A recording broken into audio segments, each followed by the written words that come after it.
Good evening, everyone. Welcome to the December 20th Mount Vernon City School District School Board meeting. Please stand for the pledge.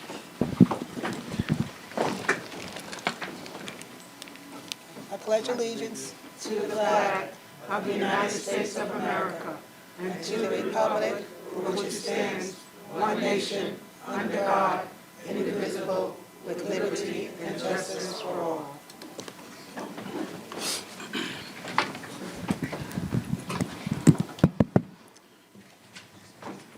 Trustee Kelly. Here.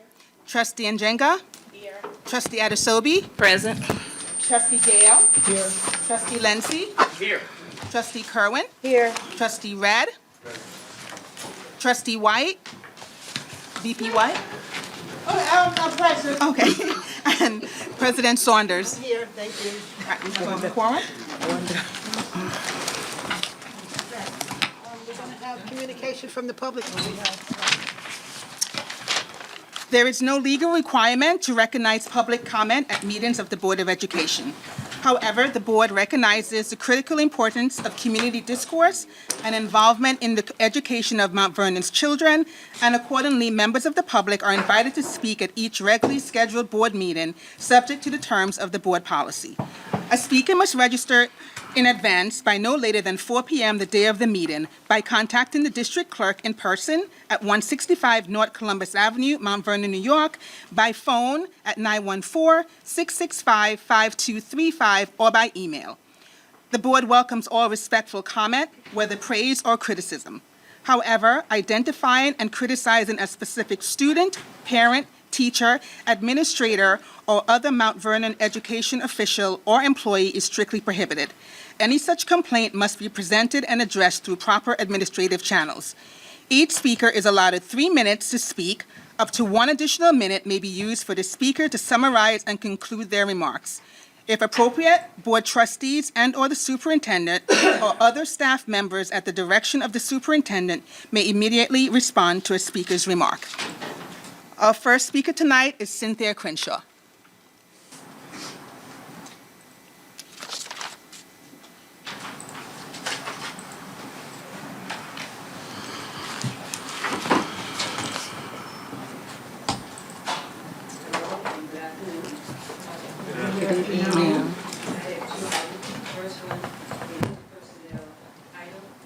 Ms. Crenshaw, speak in the mic, please.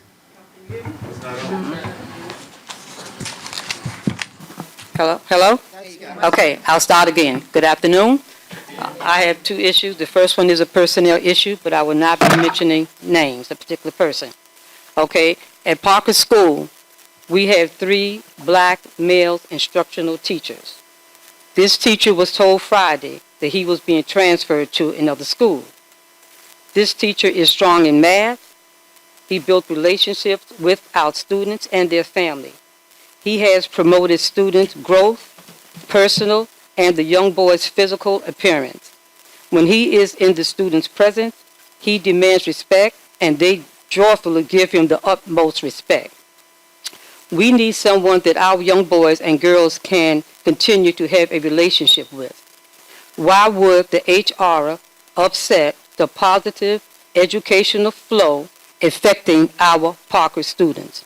Is it possible to ask for volunteers first before a teacher is forced to go to another school?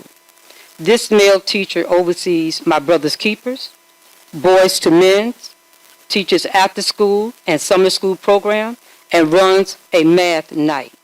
He is extremely and very valuable to Parker School, and we will be losing these valuable programs. Parker is asking the board to show empathy and allow the teachers to continue with us at least through the end of the year. Please do not upset the Parker family. Please do not. This person is very, extremely important to Parker. He is a black male, which we only have 3. The boys look up to him. He has a rapport with the teachers, the parents, and everybody else in the building. And all these programs I said, he oversees those programs. So if we lose him, we will not have these programs in our school. The other thing is, Does the board has a connection with the recreation department in Mount Vernon? I had a meeting with them, and I'm trying to figure out what our kids is going to do over the summer break. I know the ice skating ring was free. That's no longer free, but they're working on that, and they're getting back in touch with me about that. They do have a program, but it costs $150 a week while the kids are out of school. I'm just looking for free stuff for our children to do. We pay enough taxes, so we should have something free for our kids to do. And the last thing I want to say is please reconsider taking this valuable, important teacher from Parker School. Thank you and have a nice holiday.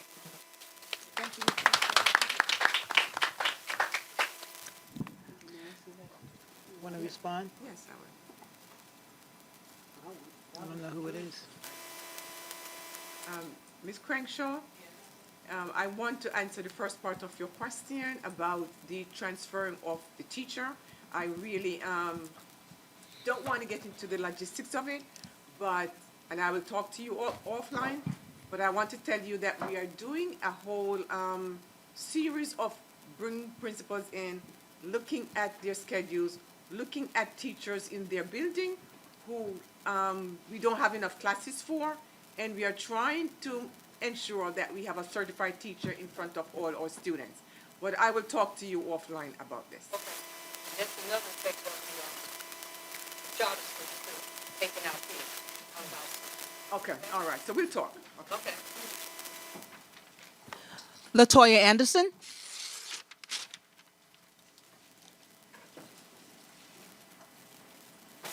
Good evening, everyone. My name is Latoya Anderson, and I'm here tonight on behalf of the Mount Vernon PTA Council. I am the president of the PTA Council, and last week, Thursday, I attended a luncheon hosted by the Westchester East Putnam Region PTA.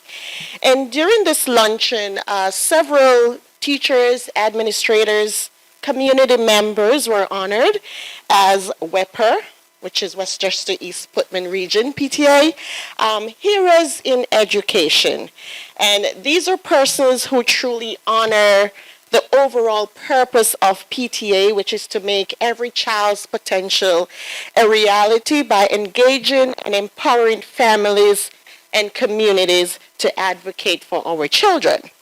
So, unfortunately, with the Mount Vernon School, we had 3 honorees, and unfortunately, they were not able to attend the luncheon. So I just want to publicly acknowledge our heroes of education. They were nominated by parents in this district.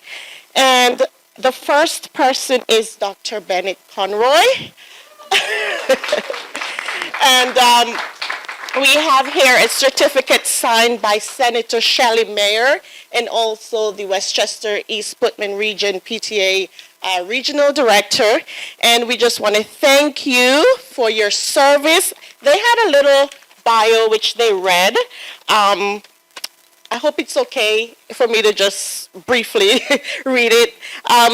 They did mention in July 2022, Dr. Bennett Conroy began her tenure as superintendent of schools for the Mount Vernon City School District and has made a difference since she has taken this position.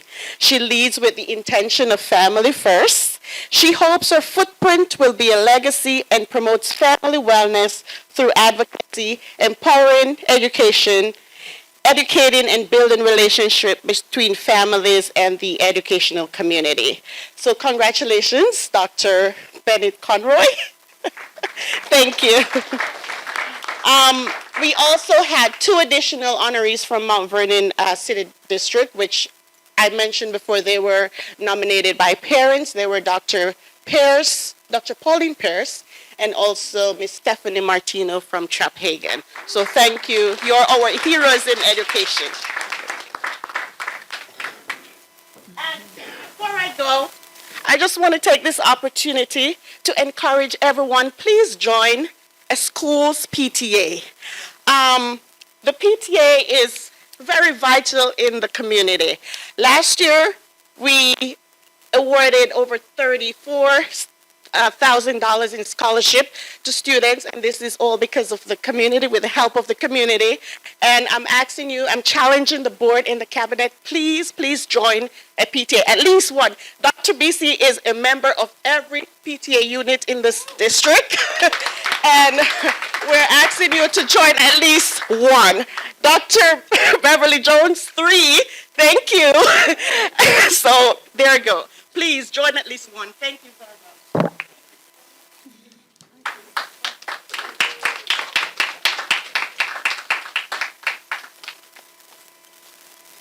Thank you, Ms. Anderson, for this. This was not expected. But you know what? Since as I'm looking towards the Christmas season, this is a good time to receive this. And I would encourage each and every one of our parents and each and every one of our individuals to reach out and take families first. Thank you so much. I appreciate it.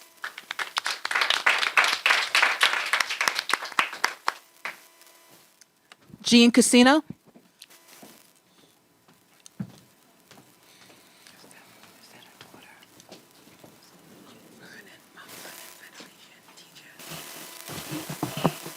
Good evening, Superintendent Dr. Bennett Conroy, Board President and trustees, cabinet members, and the public.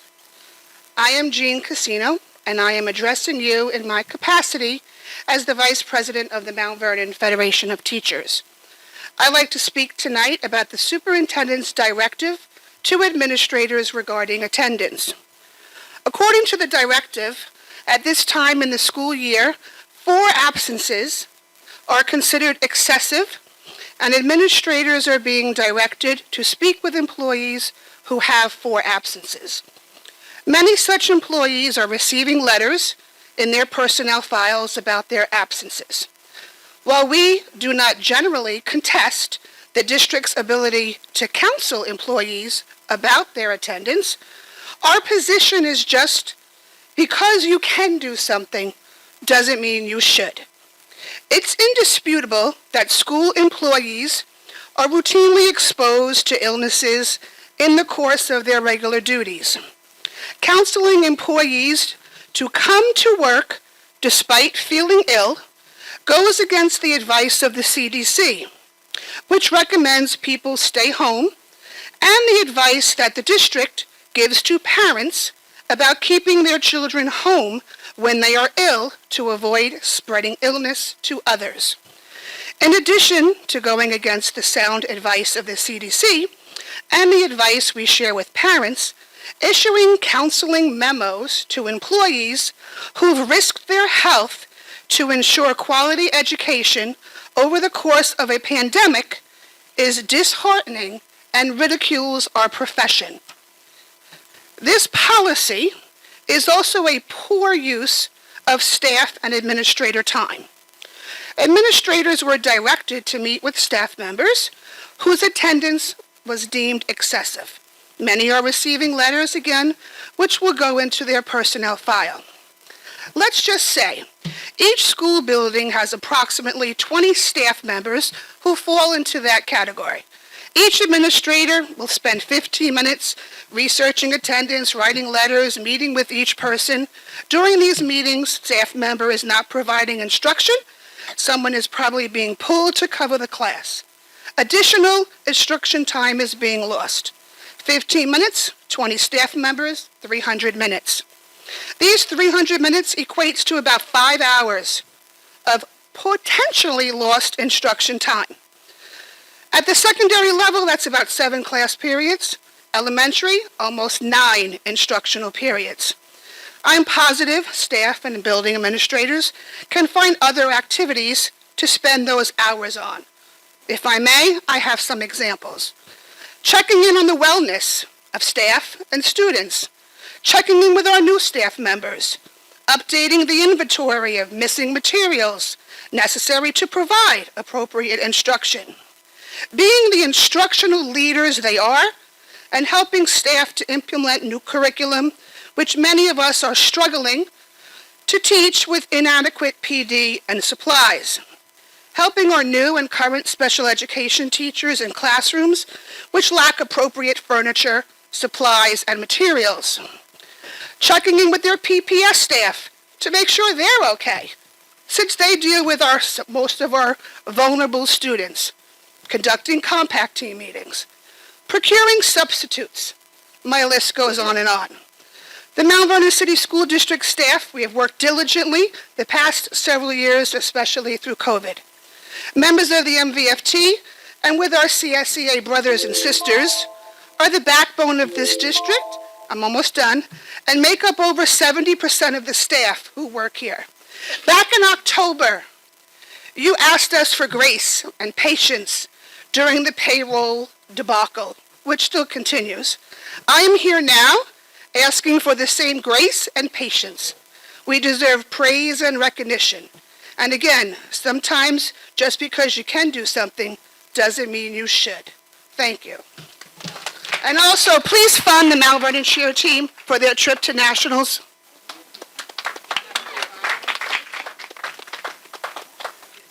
Is that policy or is it practice? Is that policy to, for the attendance?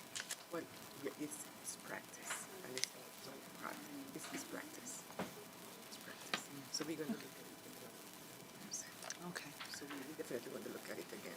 Paul Neffentoff?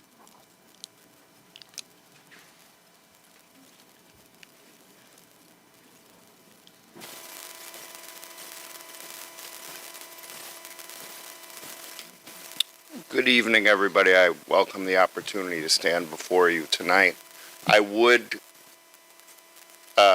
appreciate being able to yield my time, though, to Mr. McCall. I think Ms. Casino said much of what we were feeling, and I'd like to yield my time to Mr. McCall.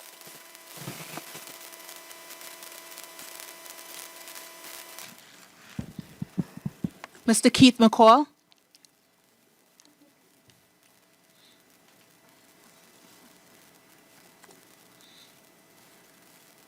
Good evening, everyone.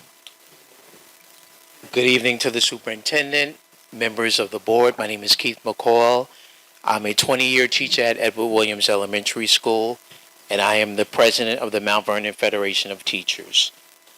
What I want to talk about this evening is an issue of gender equity and how it could possibly have an effect on our student athletes. One of the things that I did today, as I do prior to every board meeting, is I take a look at the board docs. And for today's meeting, December the 20th, I realized that on the board docs today, the district will be voting on approving the trip for the girls cheerleading team to go to Florida. That expenditure is $915. And I basically want to say thank you for that. But I also want to bring to your attention the inequity regarding that amount. On May the 4th of this past year, the Board of Education approved the boys basketball team in the amount of $27,278.43 to go to Hawaii. I applaud you for that. However, our cheerleaders have an opportunity to go to Florida, and their funding is $915. That is a significant discrepancy in terms of equity. So this is not about what the boys basketball team is getting. This is about what the girls should be getting for their accomplishments.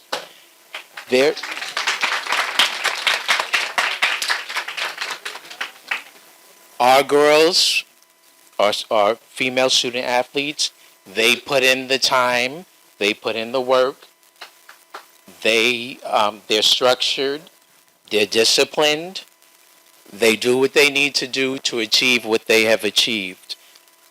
And for me personally, I don't like to see this amount for our female student athletes. Just to give you an example, the cost for the district, for airfare, for the boys, $22,628. Air flight for the girls, fundraising, unacceptable. Transportation for the girls, $915. For the boys, transportation to the airport, $850. Luggage fees, $1,000. This is a serious issue that has been talked about for a long time. So my hope is that the board is hearing me and that we will rally around our cheerleading team and we will do what is necessary to make sure that they get to the nationals, that they get what they need and what they deserve because they put in the hard work. There are children, and we need to step up to the plate regarding this. Thank you for your...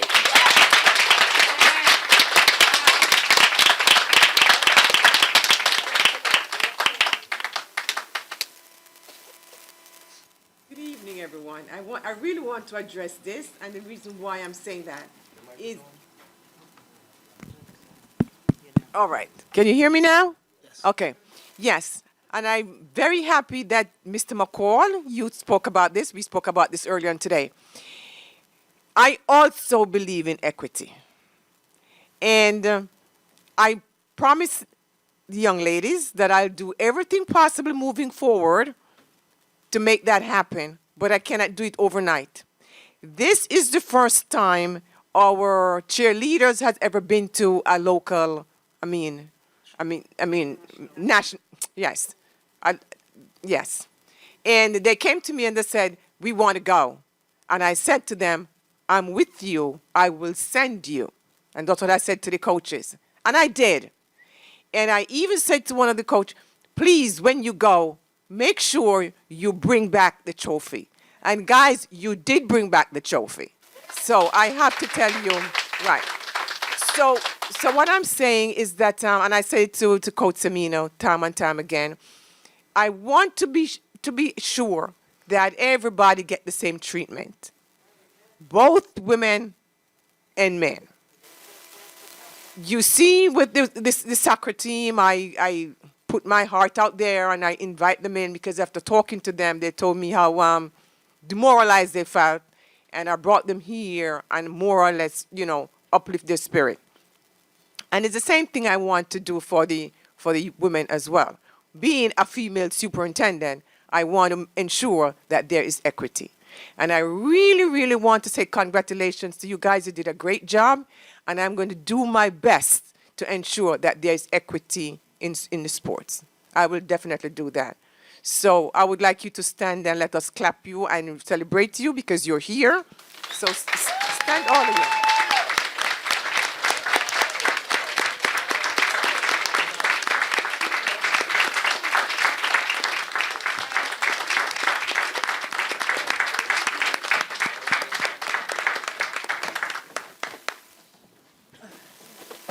And moving forward, we're going to work on this. I had some discussion with Channel 12 yesterday because they're going to keep running your GoFundMe page. But we'll talk about that with your coach, at a later date. But I just want to congratulate you. And thank you, Mr. McCall, for saying that. But we are moving in that direction. Rome wasn't built overnight. And that ends our public comment. Reports to superintendent? Superintendent report? Yes, I do. We'll have the superintendent report now.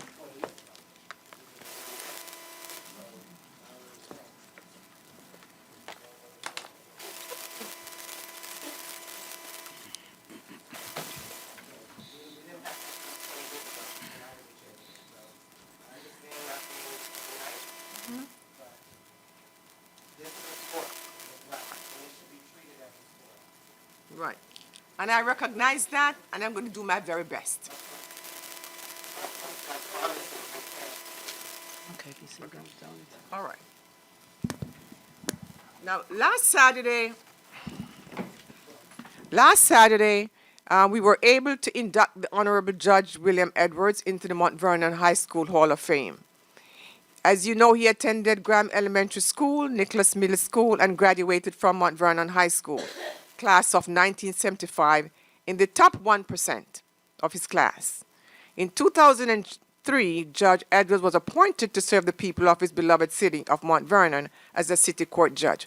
I just want to thank each and every stakeholder who was there last week, Saturday, that we are bringing the community back, and we are going to honor the folks in our community who has done well and who has served our community well. So I want to thank each and everybody who was there and who made a contribution to that. On February 13th, we'll be celebrating Parent Involvement Day. Each school has a committee working to plan an engaging day filled with student performances, special workshops, class visits, and so much more. Save the date and make arrangements to join us for Parent Involvement Day 2023. A pre-K bus tour I think just finished today. Our pre-K schoolers are learning about community helpers. To extend the learning experience, the teachers plan a full-filled educational bus tour of our community. The bus tour consisted of students getting to see and meet people in their community. They visited City Hall, the police department, the fire department, supermarkets, barbershop, libraries, health center, post office, and the Board of Education. At each location, a representative would briefly speak to the students, sharing who they are, their role, what happens in the building they're visiting, and how they help the community. We also have an instructional walkthroughs. Cabinet members have conducted 2 rounds of instructional walkthroughs, observing implementation of initiatives, providing technical support, recommendations, and feedback. During the week of January 9th to the 12th, we will conduct our 3rd round of walkthroughs with 4 teams consisting of the building leadership, 2 cabinet members, 2 special education supervisors, and we have also invited 2 or 3 board members to join each team. Okay. Safety and security. The cameras are completely installed in Mount Vernon High School, and starting in January, there will be installation of the next 4 schools in this phase. We will also have a command center installed with 2 workstations and 8 monitors. As we celebrate the 2022 holiday season, we want to wish our staff, students, families, and communities happy holidays, Merry Christmas, Happy Hanukkah, and Happy Kwanzaa. That ends my report. Thank you.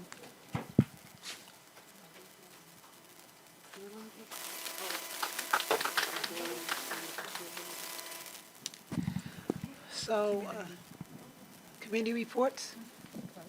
We have a committee. So I think Trustee Gale is, do you want to do your presentation for your committee report? Sure. Good evening, everybody. In August, one of our residents, Miss Mary Harris, brought up the subject of recycling in our schools, and I promised her that we would look into it. With the help of Mr. Silver, who contacted Ms. Giordano, we were able to invite Ms. Giordano to come in today and do a small presentation of recycling in the school. Incidentally, we did have recycling in the district a few years ago, and leading up to COVID, it was stopped for obvious reasons. So hopefully after today, Ms. Giordano's presentation, the board will probably be able to restart this program. This is not only something that helps the schools, but it also helps the district. So I want to thank Ms. Giordano again for coming in and give the small presentation on recycling in the Mount Vernon School District. Thank you very much. Thank you.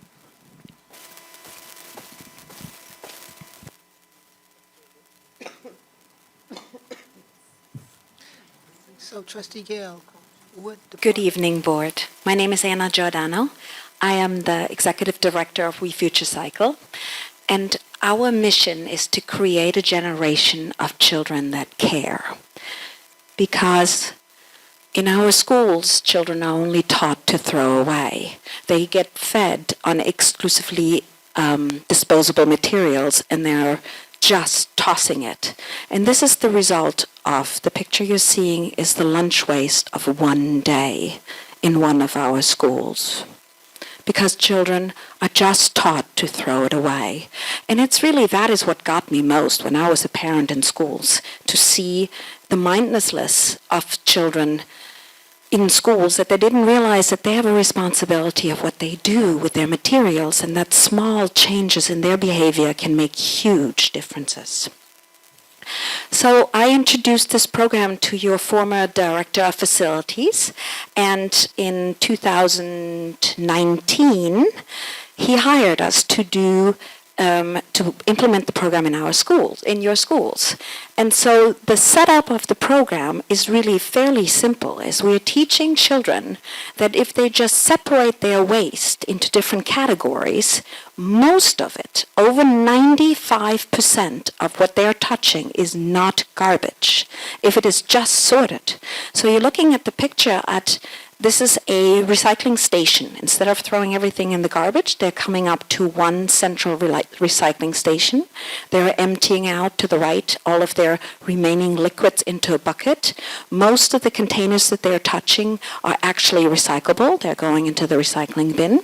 There are only very few non-recyclable items that go into the garbage pail, and then they move on to the compost pail, where they put all their remaining food items and any paper products that they have received, and afterwards they stack their trays. It is something that they learn very quickly, and they can do it within 20 seconds moving through the line. And this is the result. The same amount of garbage that you saw when it's sorted looks like this. In the green bin to the right of the picture is all of the food waste and all of the trays. Again, stacked against the wall are all the items that are going to the recycling center now.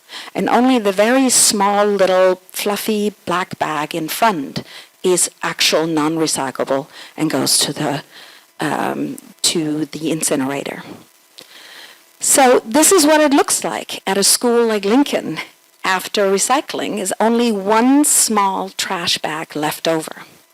And here's some data from the different schools that we managed to do before COVID hit.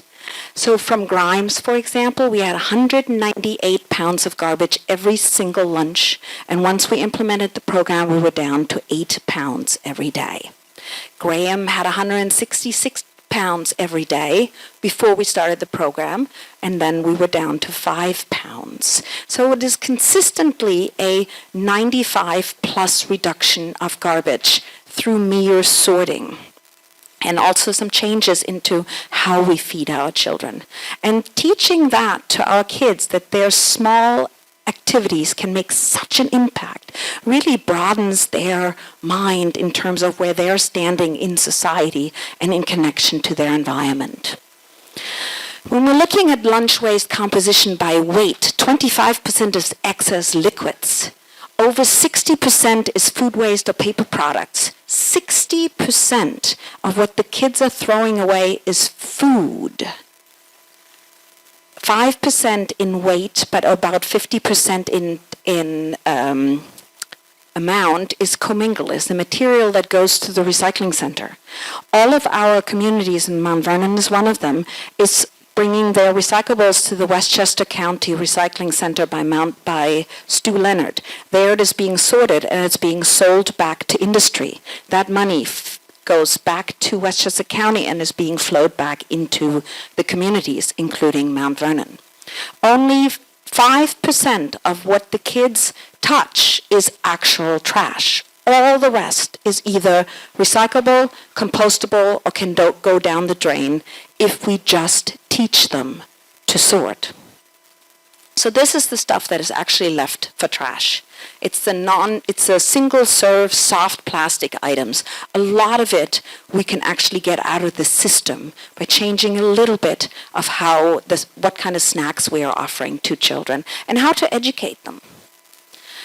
Then another item is that because most of our schools are part of the federal lunch program, the kids are being provided with food items that are part of the required food amounts, and some of them they don't consume, and so they're getting wasted without ever touching them. So we started a pantry where we just collected the items that the kids received but didn't consume. so that we can feed it back into the community rather than dumping it. Anything is better than dumping the untouched food items. So we also did building-wide source separation programs, which means we taught the children that when they sort in the lunchroom, they can just as well sort in their classrooms. Because most of the items that they're touching in the classrooms and that they're discarding are paper products that can feed into recycling systems, or food and drink containers that can also feed into the recycling. That also reduced building-wide garbage by over 60%. So we do this by really getting everybody involved, by creating a culture of recycling, a culture of environmental literacy in the schools. We created green teams, we created recycling rangers, we gave them little badges, they were all excited about it, they were wonderful. Unfortunately, then COVID hit. Because everything we put in our garbage pail goes here. This is the Westchester incinerator in Peekskill. It gets burned into our air. Everything we put in the recycling center, the recycling bin, will not get burned. It actually goes to the recycling center, it gets sorted, and it gets sold back to industry for real money. This is what it looks like. The plastics that have gone to the recycling center have been sorted and then baled and then sold back to industry. Everything we put into compost, into the food and paper composting bin, oops, why is this not working? Excuse me? Oh, there. Everything we put into the compost does not get burned into our air. Instead, it's being processed at a commercial composting site by Kingston. Westchester County has a contract with a carter, and it is bringing little by little municipal composting to the different municipalities, because 60% of what every single household discards is actually compostable. We don't need to burn our banana peel if we just teach people to sort it and to put it into existing streams of recycling. Because the cost that it costs all of us as taxpayers, all of us, for garbage is absolutely mind-boggling. So Westchester County charges about $80 per ton. We're generating 2,500 tons per day. That's $200,000 a day for garbage disposal, which is just burned. And that's just the cost to burn it. That is not the cost for the drivers, the trucks on the street that are standing in front of our schools and are idling while they're loading 30, 40 bags into the back of their trucks. $200,000 a day for just burning it. Plastics, for example, just to give you an idea, are 12% of Westchester's garbage. That means 300 tons of plastic are being burned every single day because we haven't taught our population and our students that every bit of plastic is recyclable. We just need to teach them to use the avenues that we have. If you think about the value, if we didn't spend the money to burn 300 tons of plastic, instead we taught our populace to sort them out. Here is some ideas of how much this would be worth in order to feed back into Westchester County. So a ton of number one plastic sells for $2,700. Obviously, the 300 tons that are being burned every day are not all number one plastics, but these numbers that I put out there from August 22 are just an idea as to how we as a community can really change of what we do with our environment if we just know about it. And to educate our population starts with educating our kids. And the kids are fabulous, fabulous contributors and are excited about it. In addition to what we've done is setting up these programs into schools, we brought classroom-level environmental education to all of the different schools. So here is a picture of a fifth grade class, I believe, where we talked about what composting actually is, the science of composting, what it does to our soils. We taught about the concept of community-based soil health and health of the people in general. And it really opened their eyes to how they are connected to their environment. So there's a small list of stuff. So we brought to them what vermiculture is, and we brought worms into first graders to teach them about that every living being has a essential role in this world. We talked about what's biodegradable and really touched the concept of littering. And we got little second graders that went out there and cleaned up the schoolyard because they just learned about how birds die when they eat plastic. It was really heartwarming. This is what we do, and we would very much like to do that for Mount Vernon schools again. Thank you. Thank you.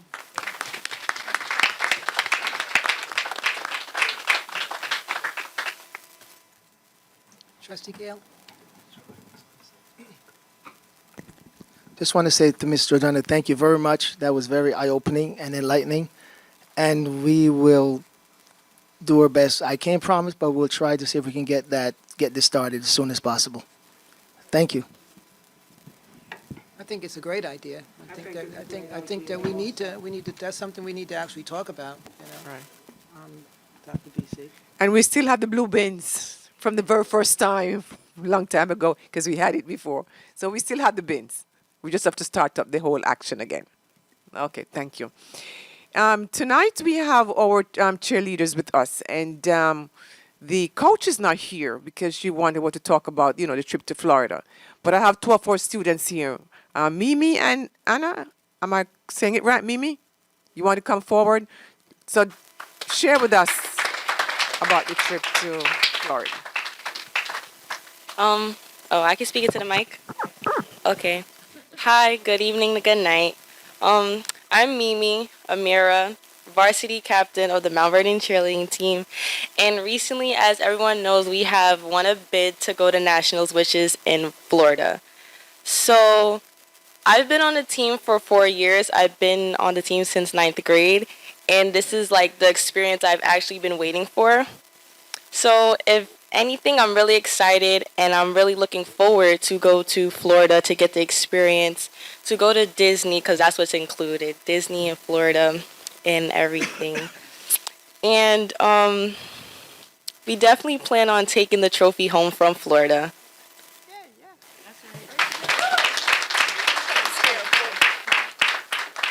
Hi, I'm Anastasia, varsity captain of, MBHS. As you see, my team is here because we really want to go to nationals. We worked hard. We've been through a lot. It took us a lot to get here. I've been on this team for 4 years, and my senior year, I made it to nationals. We just really want help, and we just want supporters there. And with all y'all help, we'll get where we are, and we will take that trophy home to make y'all proud.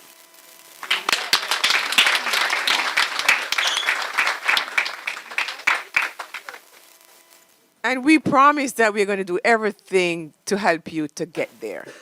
Okay? All right. Thank you guys for coming, and we really appreciate you. And we will continue this conversation on how to fund you. Okay? Thank you.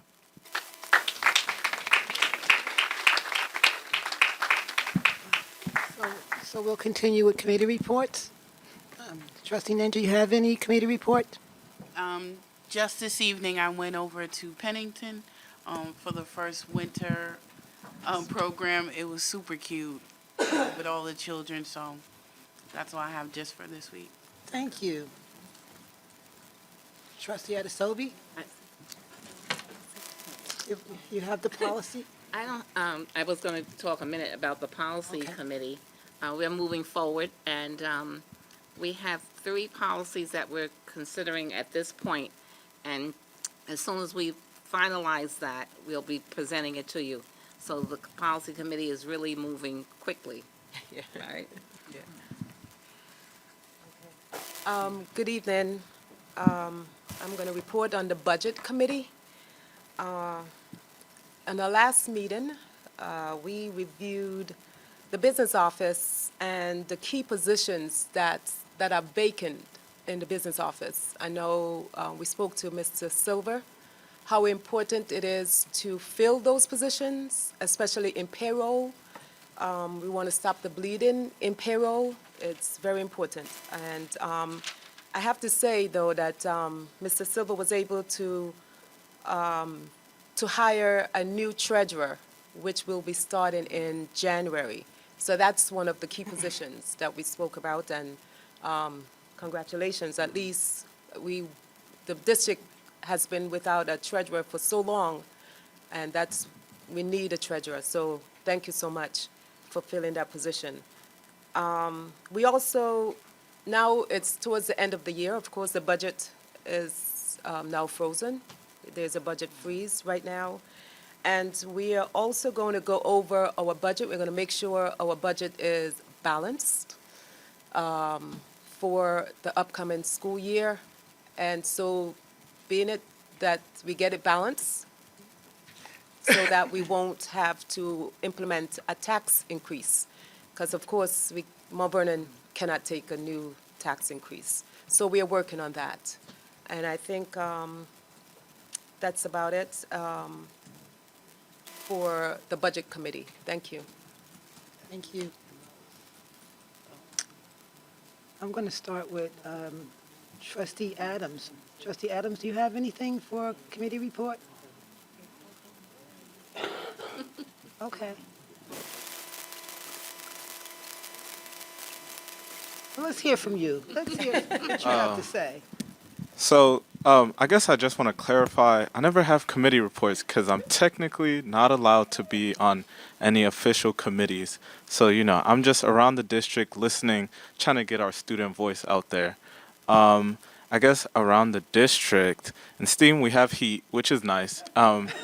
There was problems with that before.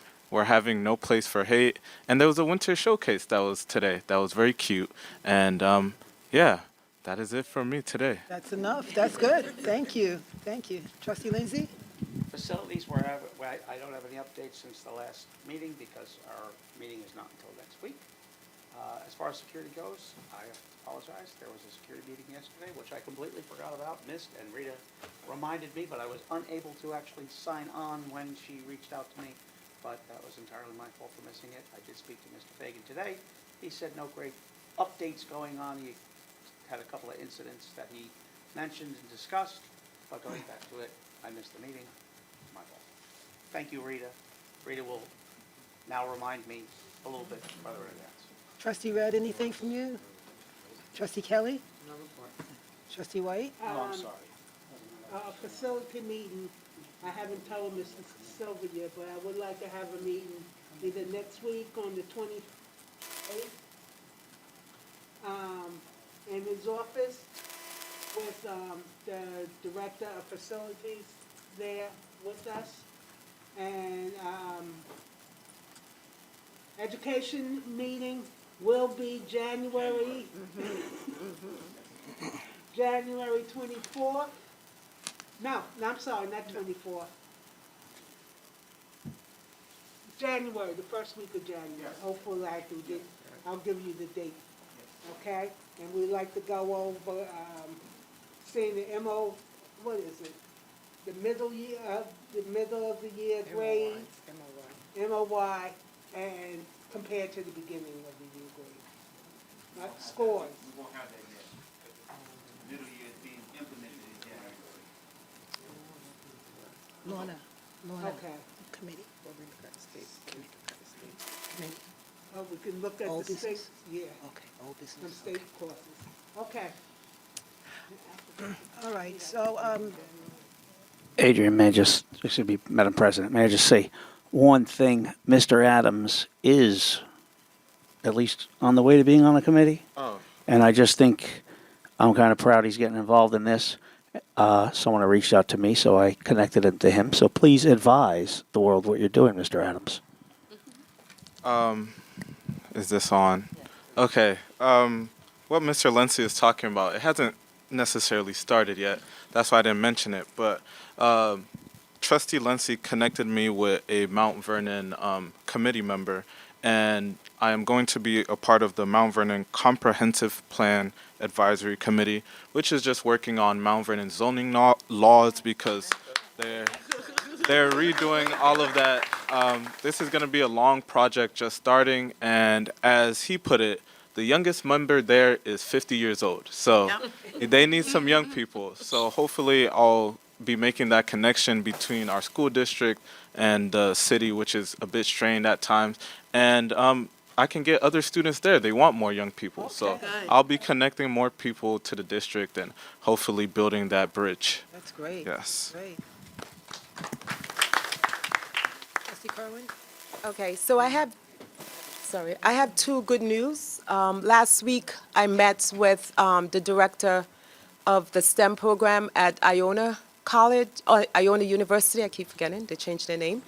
And so, good news is that they are able to extend one more STEM program, engineering program with the district. I contacted the superintendent, and she was able to identify the school, the middle school, where this program could be held. And if all goes well, it will start in January. So, Madam Superintendent, I hope we're on the ball, because we don't want to disappoint Iona University and get it rolling as soon as possible. We are on. We're on, okay. Ms. Davis is on.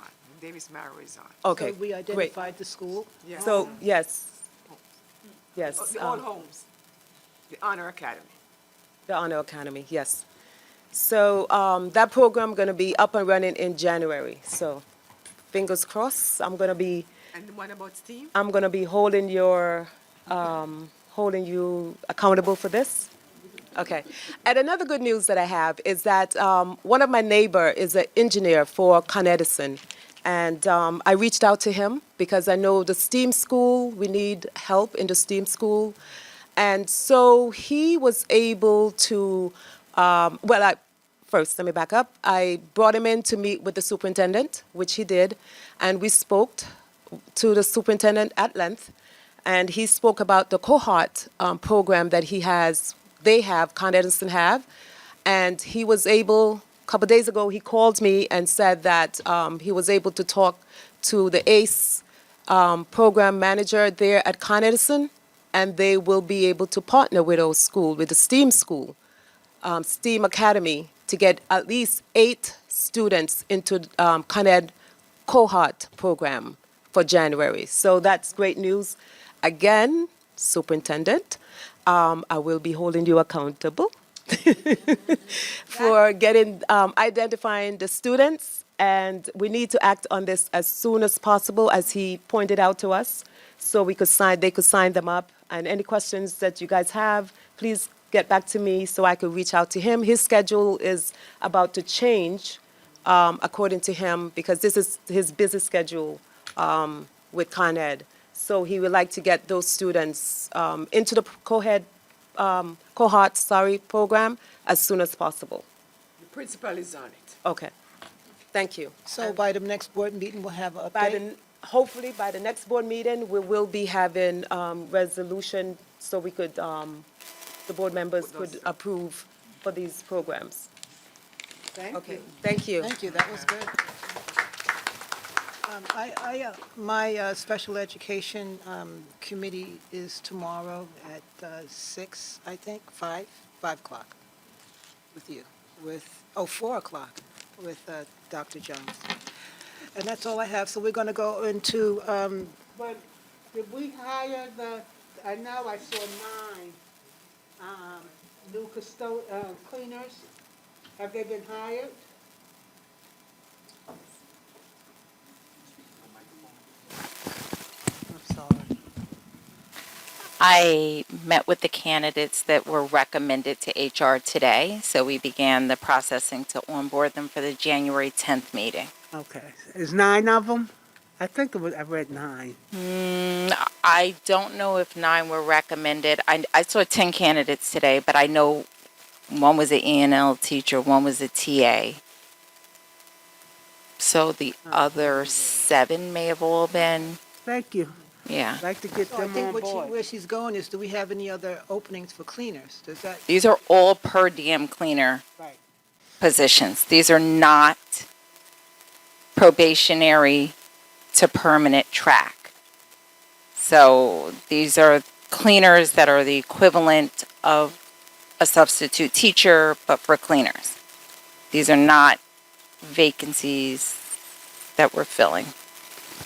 I know I think I talk about this every board meeting, Marcy. And so the interviews for custodials and cleaners are done at the building level. And you said, is that something that is in their agreement, or is that some policy that we have in the district No, that is part of the CSEA agreement? CBA, contractual bargaining agreement.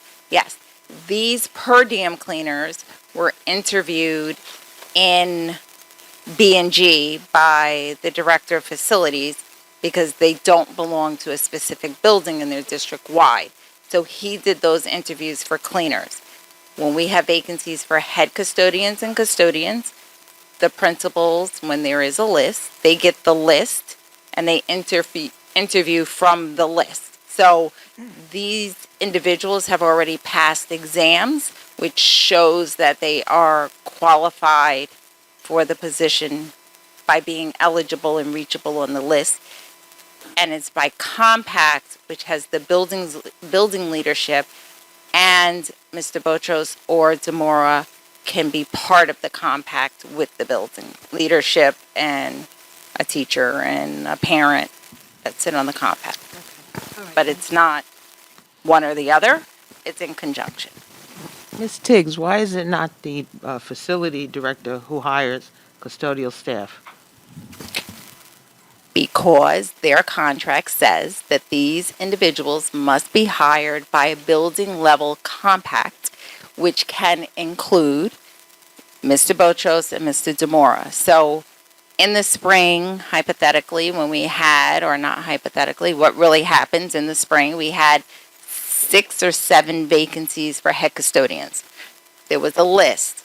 The list was sent to principals, and on that same email, it says, please include Mr. Botros or Mr. Demara. So you have the building, because that's the person supervising them, and they should have a say who's in their building. Even though they've passed the test, which shows that they meet qualifications and have knowledge of the position, we still ask that Mr. Demora or Mr. Botros sit in on these compacts along with other individuals from the building. Is this how historically the decisions have been made by contract? So it's the principal's contract you're talking about, or is No, it it the is CSE? the CSEA contract. That determines that the principal, the building leadership It is the says a principal? building level compact. I understand it's a compact. What I'm trying to understand is who actually makes the decision? The principal or the facilities? They make it jointly if they're Jointly. all So on the they are compact. It's supposed not to- one person's decision. Right, so facilities should generally be on all these compacts for these individual buildings? It's recommended that they're part of the compact. Okay, but it's not required. I don't require it. I recommend that they're part of it. But the principals are required to be part of the compact. As per the CSEA contract, it's a building level compact. So the contract dictates that it has to be a building level compact. Okay, thank you. You're welcome. Any more old business? Old business? Yes, I'd like to ask Ms. Jones, what is the status of the intercom at Williams?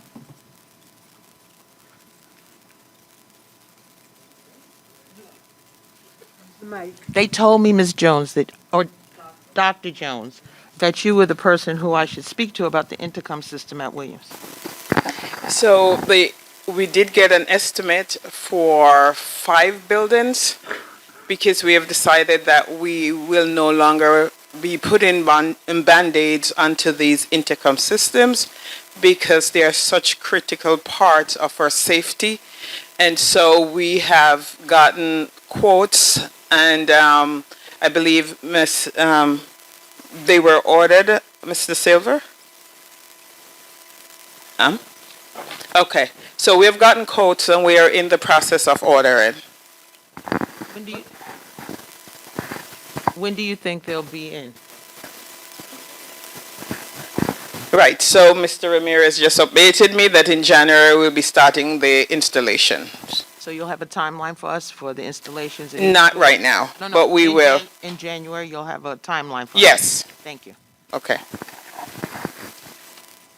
So I would like to follow up on the elevators at Williams. Mr. Silver?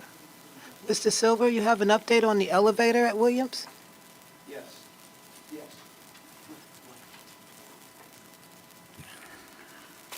So our engineers have come in to, the opening of the elevator is not big enough to meet current standards for handicapped people. The doors are not big enough. All the doors have to come out. They have to put scaffolding in the entire shaft to do the repairs that are necessary. And we have quotes on the repairs. None of the quotes were accepted as they are so far. They may need to be revised, but we are still working on trying to tie that up. We were hoping to get some of this work done over the holiday, but I'm not sure now that that's going to happen. But we're very close to having something happen. But that is now being handled by the facilities department. We can get a further update tomorrow on that. But there's been no proposal signed, and there's been engineering studies. So isn't it 2 elevators there? This is what's called a lift. It's a handicapped lift. Yes, there's a regular elevator. Okay, so that regular elevator is not handicap accessible, it's not wide enough? Sure, the regular elevator is fine, but I believe that it doesn't reach the level that somebody would come in who's in a wheelchair. So I believe there's a difficulty, and they need the regular elevator doesn't go to that floor that's necessary. The handicap lift does. This is an ongoing problem with this lift. It is solvable, and it's been years, we know that. And we're hoping to move forward with that shortly, but we have no signed proposals for that. We have proposals that have been submitted to do all this work, but nothing has been signed. Any other questions on old business? Just the protective barrier for the elevator, for the lift, has that been done? Yeah, so we did speak about this, and I guess I sent some pictures to another board member. So these elevator doors, which is what you're talking about, the elevator's doors do not open like a normal elevator door like this. This elevator door closes into the wall, and there's a key that locks it closed. We did try with 2 adults trying to pull this thing open. It cannot be opened when it's locked. When the work begins and those doors are removed, there will be plywood that will be screwed into a structure to prevent anybody from getting to it. It's not going to be something with a hasp and a lock. They'll be screwed in and unscrewed every day as they do this work. But that doesn't happen until the work starts. But those doors cannot open. They cannot open unless the key is turned, and only one person has that key. Mr. Silva, I have one follow-up. The sump pump has been procured for that building? Yes, Okay, so they have that installed? yes. Okay, Well, I was over there a couple days ago and I saw it was there, yes. thank you, and it's working? Yes. Thank you. Any other questions, comments, concerns? We can go on. I could find something if you want. But I'll let it go. Okay, so we'll move on to HR. Okay. So can I have a motion for Human Resources 5.1, Human Resources number 73A, certified? I need a motion. Motion. Second. Questions, concerns, discussions? All those in favor? Aye. Aye. Oppose? Abstain? Motion carries. Can I have a motion for 5.2, Human Resources, number 73B, classified? This is where I saw A motion? Motion. Okay. Second? the 9. No, it wasn't there. I need a second? Keep scrolling up. Okay, over again. No, it wasn't. Questions, concerns, discussions? That's the number. Nope. All those in favor? Aye. Oppose? Abstain? Motion carries. Do we have? No, Good? Oh, no, okay, I'm okay. fine. Can I have a motion for 6.1, authorization to hire staff to conduct an after-school robotics program at Benjamin Turner Middle School? Motion. Second. Okay, and second.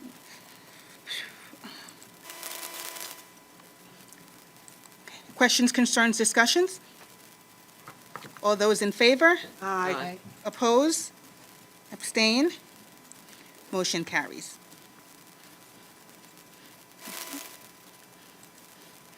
Can I have a motion for 6.2, authorization to hire staff for the Denzel Washington School of the Arts production of Schoolgirls or the African Mean Girls play, February 2nd to the 5th, 2023? Motion. Okay. Can I have a second? Who's that? Nothing? Questions, concerns, discussions? All those in favor? Aye. Oppose? Abstain? Okay. Motion carries.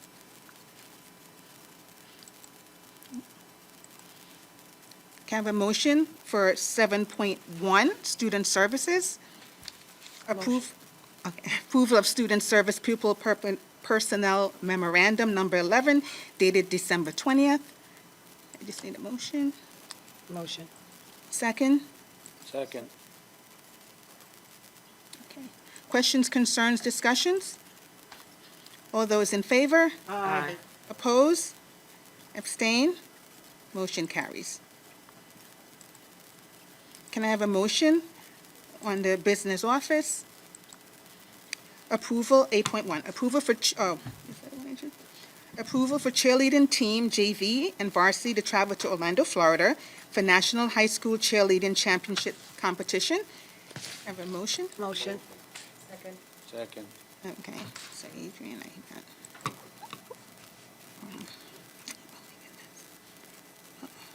Questions, concerns, discussions? Mike, concern? So when did we know that this was going to happen? Was this something that we knew about at the beginning of the year, that the kids wanted to go to the championship? No, we didn't know at the beginning of the year. What I do know is that Mr. Semino sent me an email. Mike, Okay. Superintendent. Yes. Mr. Coach Semino and Miss Knox sent me an email about like around maybe 3 weeks or so that they wanted to take part in this championship, and if we could send them. Okay. So we didn't have it in the No. budget? Mm-mm. So I have a question. So moving forward, and this is what I had said, I discussed with Mr. What's his name? McCall, that moving forward, we will put something in the budget for them, just like what we did for all the other teams. So my question is, how are they funded? If they're a school team, how are the teams funded? Shouldn't they be in the budget? Shouldn't something be in the budget for them as a school team? Well, yes, but we don't know who's going to go on competitions and all of that stuff. But we know we give a certain amount of money to the department for each school will get a certain amount of money in that department for sports. But is it equitable when you distribute the funding for those teams? Is it equitable through the? I understand. No, that- it's not. No, it's not equitable. It's what Okay. the coach asks for. We give. So So if we're the going to have coach- to start looking at what is being presented to us and what people wants are and needs are, and then we can make it more equitable. So all the teams are not treated equitably? in the Well, I district? mean, it depends on what they ask for. So I don't know. We have to make sure that every team present, put their proposal forward. I was concerned about the Right. the fact that it's like $915 for this team that we could actually contribute. And we're talking about thousands of dollars for other teams. And it just seems like we're not doing our due diligence here. And I'm saying, I don't know the process. I don't think it's fair that these young ladies are going to a competition that represents our district and shines light on the positivity. That $950 is really low, because Well, but I was that- surprised to see Yeah, that. but that was what was given to us. That was what was asked of us. We didn't make that decision. That came from the coach. But we can't give them more? We can if they ask for it, but it just like that was what was given to us. So we just if you ask us for 915, we're going to give you 915. So that what was on the proposal. So I can't go over and say I'm going to give you more if that's what you asked for. I think we need to revisit the distribution of funds in I agree. base.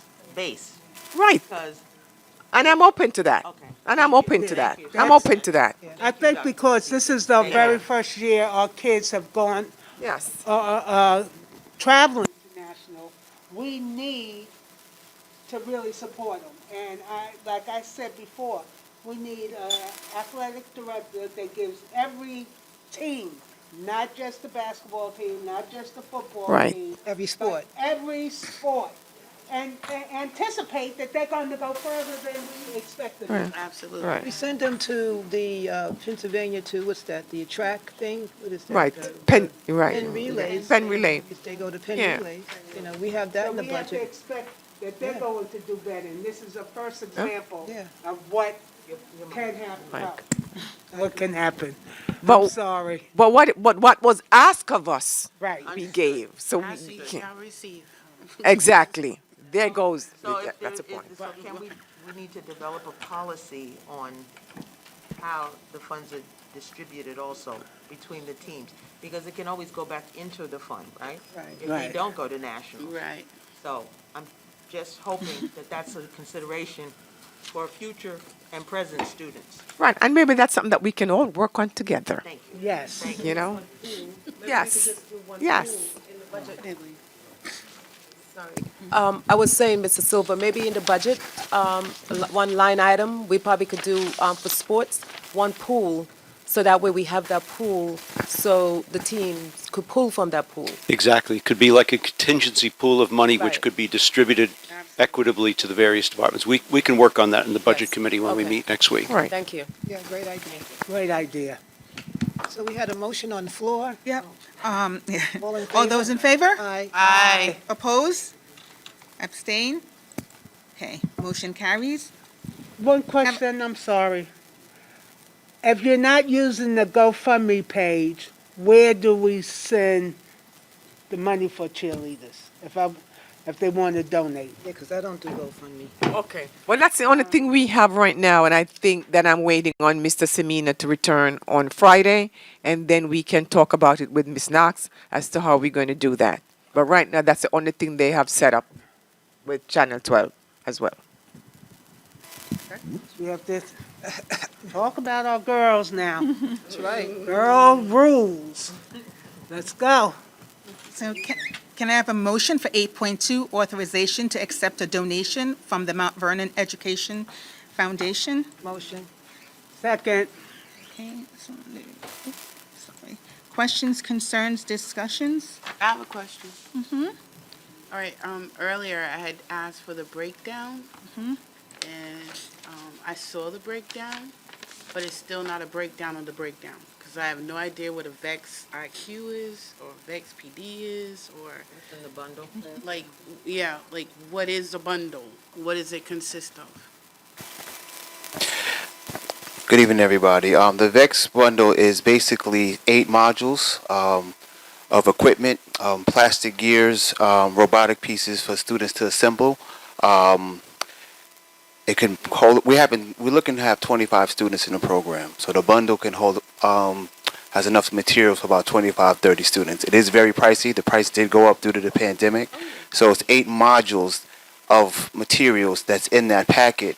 In addition to that, comes with that packet is a PD package, which you probably do see, and that is a VEX consultant that's going to provide the PD for the administrator and the teacher as well to implement the program, because it is a sophisticated program, so it is quite pricey. Now, my question is the VEX, that's not a part of the other robotics portion?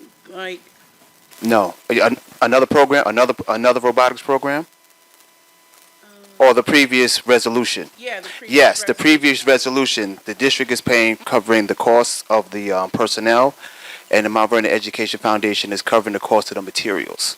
So the VEX ID and the PD, the Mount Vernon Education Federation is paying for what you see in the letter. So it's working in conjunction.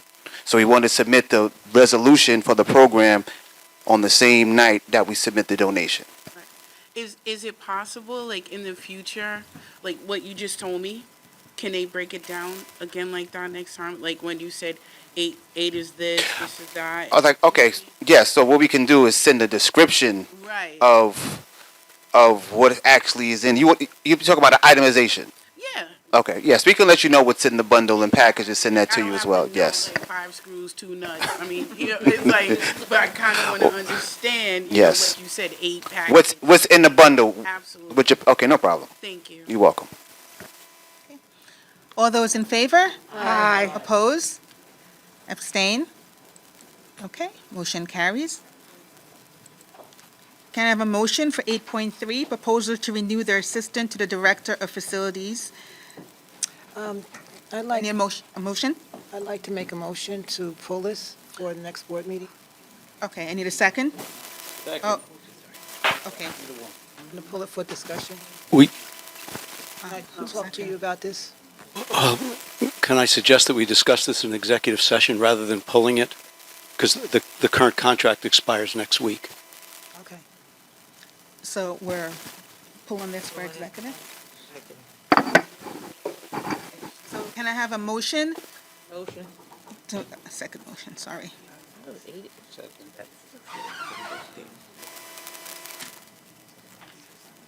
Okay, so we're going to finish the resolutions.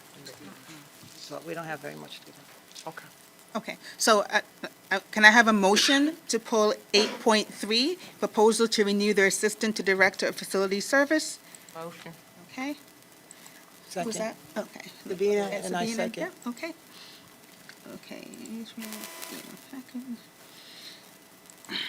Okay, all those in favor?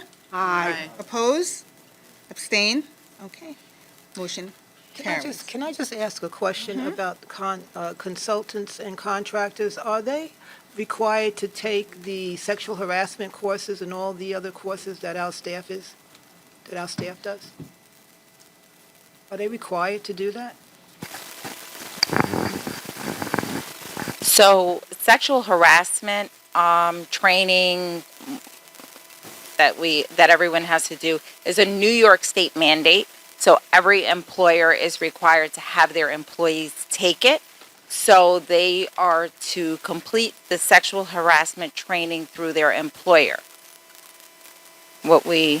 Yeah. Do we get copies that they've taken it? Do we know that these consultants and contractors, do we know their criminal history like we do fingerprints on our employees? So the fingerprinting is required also to work in a school district. If we get them through BOCES, their fingerprints are with BOCES, but like with Whitson's, they take them and they have them sent to us. With Brieger, they took them and they had them sent to us. So Any other contractors or consultants? No? the others that we use, a lot of them are through BOCES, they do. Our parent liaisons are contract employees, but we still require that they have fingerprints. So in most cases, we are ensuring that they have the fingerprints through us to work in a school district because like Brieger's the security company, so the fingerprinting they had to do is different than what we require. So we have them do ours. But with sexual harassment, it's through New York State, and there is not one set sexual harassment training any individual has to take. It just has to be one.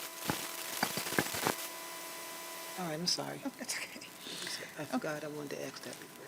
So can I have a motion for 8.4, approve general funds transfer 2022-2023, dated December 20th, 2022?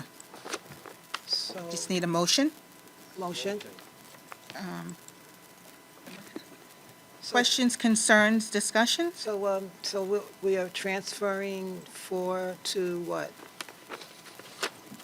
We're transferring $5,000 for various programs in the various schools run by the superintendent's office throughout the year. Oh, this is the general funds one. 8.4, Ken. That's 8.4 is the transfer. General funds transfer, okay. Oh, the 3 transfers you're talking about? I'm sorry. I thought you were talking about the $5,000 first. So Are you asking about all three of these? Yes. So the first one of these, so if you always scroll down, you can see more detail about what it is. So the first one is for additional monies for playground repairs. So if you scroll down, the first one after the main thing is playground repairs, to finish the playground repairs. The second one is for storage for furniture and equipment that was in the Mandela School and that was in this school, in this building during the time when it was renovated. We still do not have adequate storage outside, and so we have to rent some of this storage space. So what are we storing? Is it something that, I mean, people put stuff in storage and they forget about it. Is it something that we're going to use again? That's true. I believe the board asked me to look at this last year, and we did look at this. We went to look at some trailers somewhere in Yonkers, and we found that this was furniture and equipment that could conceivably be used. Cafeteria tables, student desks. It could be used if we had an increase in enrollment. It could be used. This is not just junk that was put in there. And the third one is this has to do with the machines that are used for disinfecting the schools. So we're doing more of that now as the winter progresses and COVID and flu and other things act up more. We're doing disinfecting first. We disinfect this building every day. The school buildings are disinfected as well. So what playgrounds are still out there that need to be repaired? Um, I think we could do something better with that money as far as, I mean, the playgrounds. We use, I mean, some things need to be painted. Well, the painting, we have the staff to do our painting. I had a list of the playgrounds that weren't done. I think the Hamilton one is done. The Columbus one is done. The Columbus one was the big one. That was the one where the entire playground was redone. But we couldn't finish the top coating on the floor of it because it got too cold. We have to wait until it's a little bit warmer one day, and then they're going to finish the top coat on the floor. The Hamilton one looks absolutely beautiful. It has new fencing around it. And as you know, that parking lot now has 31 more spaces as a result of our redoing the fencing. And some of the board members were there with me. The Parker one still has not been done because some of these things are hard to get parts for. You know, there's difficulty procuring equipment in all areas, but that we expect that to be done soon, and that gets a surface as well. There's a few that still remain. But is it still too cold to No. do that work? No, it just requires a day of thawing. If we can't finish it, we finish it in the spring. But the equipment does not require the temperature. It's just the poured floor. It has to be a certain temperature to pour the soft surface on the playground. All those in favor? Aye. Oppose? Abstain? Motion carries. Can I have a motion for 8.5, authorization to approve increase to the purchase order? And, motion? Motion. Okay, I need a second? Second. Oh, somebody else already seconded. Mr. Red. Red? Oh, Red. Okay. That's for the food there, that's why. Questions, concerns, discussions? All those in favor? Aye. Oppose? Abstain? Motion carries. Can I have a motion for 8.6, authorization for Bay Oaks Group to negotiate an agreement for third-party administrator/claims handling services? Motion. Okay. Can I have a second? Questions, concerns, discussions? All those in favor? Aye. Aye. Oppose? Abstain? Okay, motion carries. So before we go into exec. Wait, not yet. We have one more. We have one more? Okay, yeah. Oh, Ingram Okay, Smith. yes. Can I have an authorization for Ingram and Smith to settle claim number 189689647-001? Motion. Okay, I need a second. Second. All those in favor? Aye. Oppose? Abstain? Okay, motion carries. So, Dr. BC has the coach here Yes, for the yes. cheerleaders. Yes, we have our two cheerleader coaches. Ms. Knox, Mr. Please come to the podium.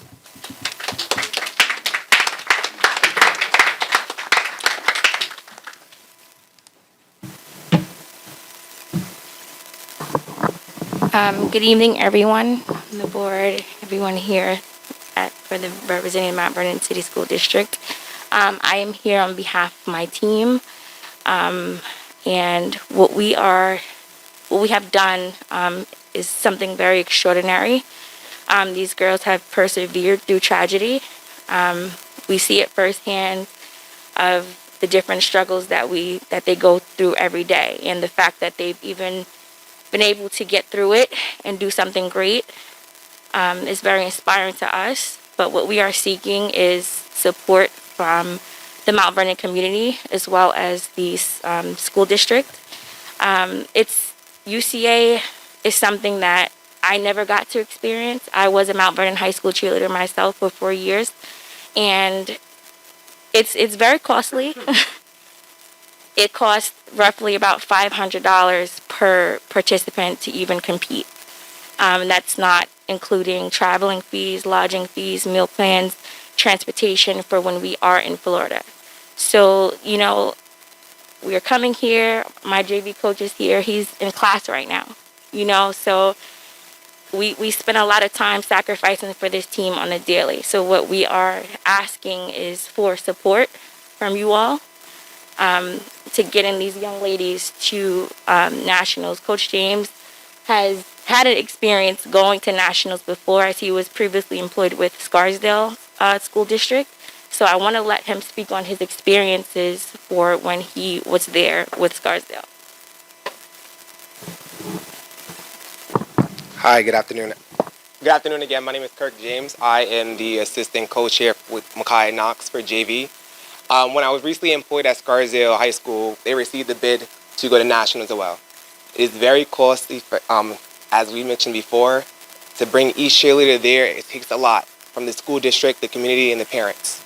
What we're doing here at Mount Vernon is a lot of fundraising to get our girls to go, to have the experience to get out of Mount Vernon, to get out of New York, to travel somewhere and compete against cheerleaders from all over the world. To qualify to compete here, we have to go to camp, which we graciously went to this summer. Both our JV and varsity programs received first place in the traditional game day division at camp, which received the qualifications to compete in regionals. We went to regionals, and proudly to say, standing here today, for the first time ever in Mount Vernon. On Mr. Semina to return on Friday, and then we can talk about it with Ms. Knox as to how we're going to do that. But right now, that's the only thing they have set up with Channel 12 as well. We have to talk about our girls now. That's right. Girl rules. Let's go. So can I have a motion for 8.2, authorization to accept a donation from the Mount Vernon Education Foundation? Motion. Second. Okay, sorry. Questions, concerns, discussions? I have a question. Mm-hmm. All right, earlier I had asked for the breakdown, Mm-hmm. and I saw the breakdown, but it's still not a breakdown of the breakdown, because I have no idea what a VEX IQ is, or VEX PD is, or... In the bundle. Like, yeah, like, what is a bundle? What does it consist of?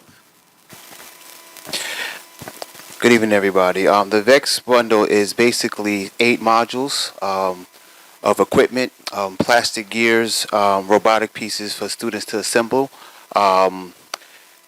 It can hold. We're looking to have 25 students in the program, so the bundle can hold has enough materials for about 25, 30 students. It is very pricey. The price did go up due to the pandemic, so it's 8 modules of materials that's in that packet. In addition to that, comes with that packet is a PD package, which you probably do see, and that is a VEX consultant that's going to provide the PD for the administrator and the teacher as well to implement the program, because it is a sophisticated program, so it is quite pricey. Now, my question is, the VEX, that's not a part of the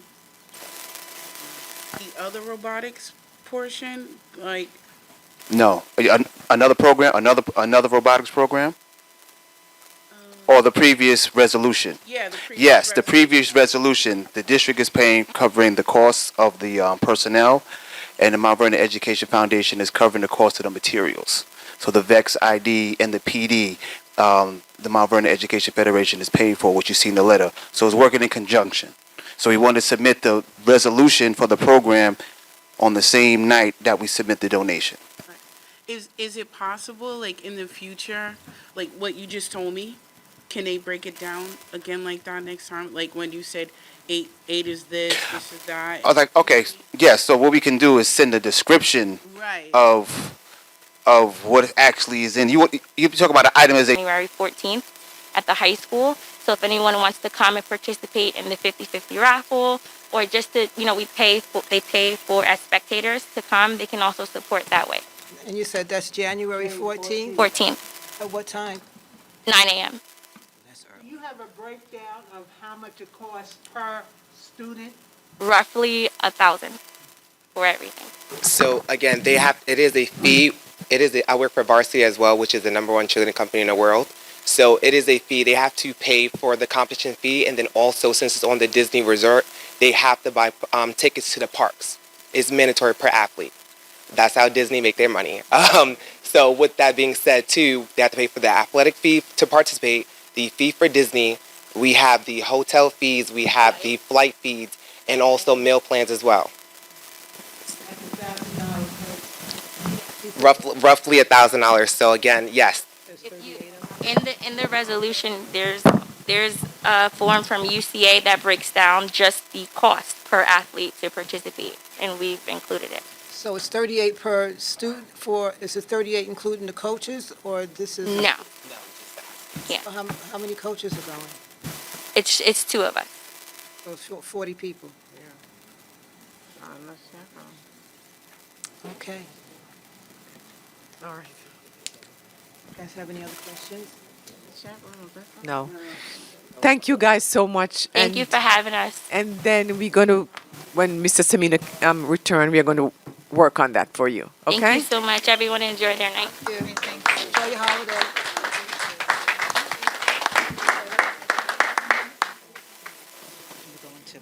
So that concludes our regular meeting. I'm going to ask for a motion to go into executive session. Can I have a motion to go into executive session for the purpose of exploring settlement and personnel issues? Motion. Second. All those in favor? Aye. Oppose? Abstain? So Motion carries. we will not be returning. Everyone have a nice holiday. Thank you. Ladies.